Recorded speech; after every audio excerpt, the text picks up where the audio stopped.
Dear student, I am Shikha Gupta. Today I am going to discuss about application of Gauss theorem in electrostatic chapter.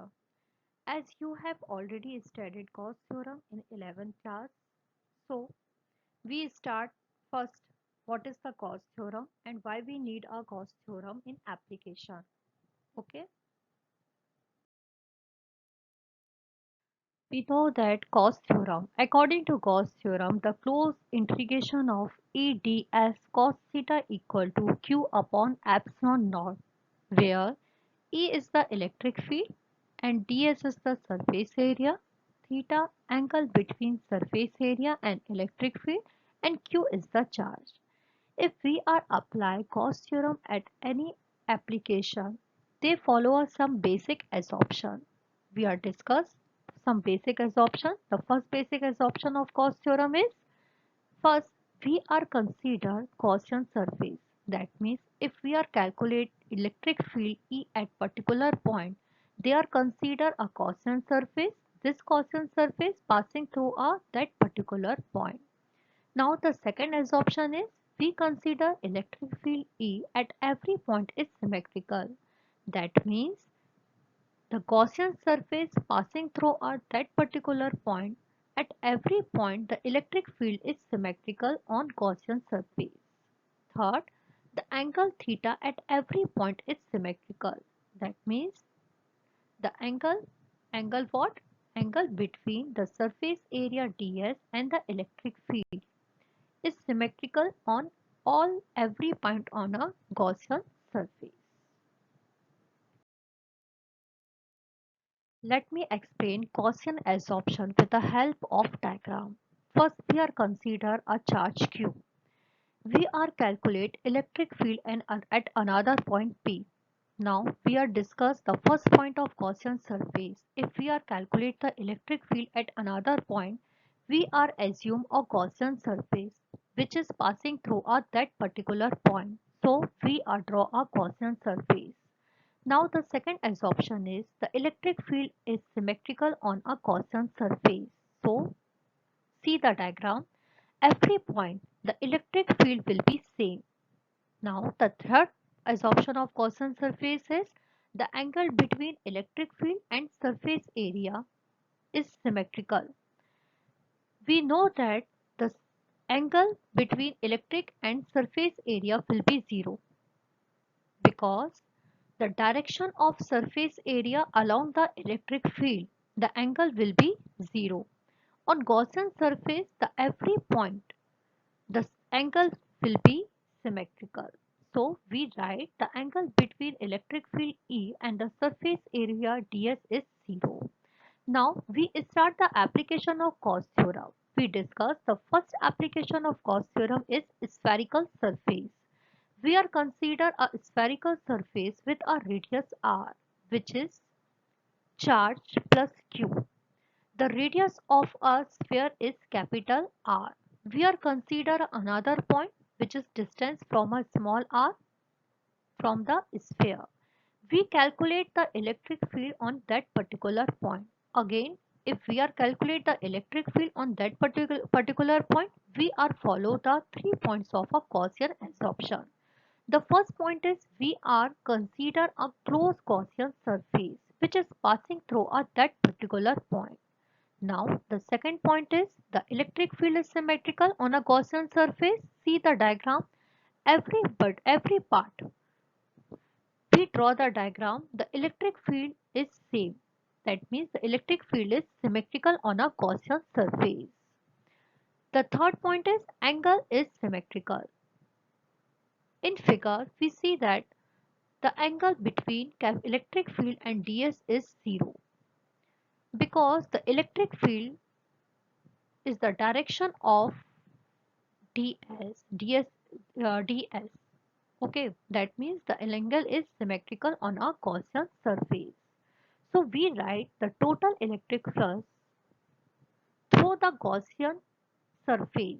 We write flux phi equal to closed integration of E ds E is the symmetrical on a Gaussian surface. So we write phi equal to E dot close integration of ds. Again, we are consider the small part of a Gaussian surface ds. If we are integrate on that particular point, they give a area of a sphere. And we know that the radius of a sphere is small r. So we write phi equal to E into 4 pi small r square. They give a equation number.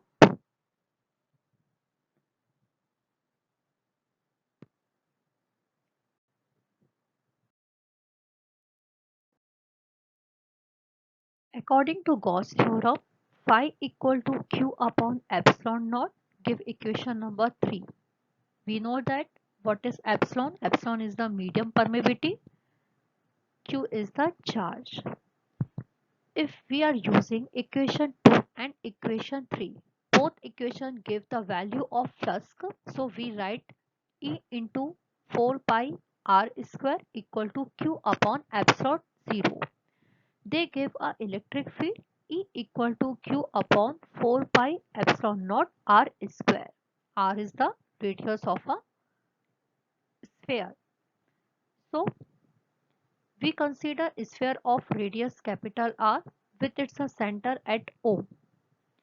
If the charge density of a sphere is sigma, we know that what is charge density? The charge density, charge unit per area. We write the value of sigma. So the total charge on a sphere Q equal to the charge density sigma into 4 pi r square. They give a equation number 5. By using equation 4, charge Q equal to A into 4 pi epsilon 0 r square. We write by using equation 5 and 8 because they give a value of charge. So we are write a equation form E into 4 pi epsilon naught r square equal to sigma into 4 pi capital R square. 4 pi is a common term both sides. So we are cancel out and the last equation give a electric field E equal to sigma capital R square equal upon epsilon naught R square.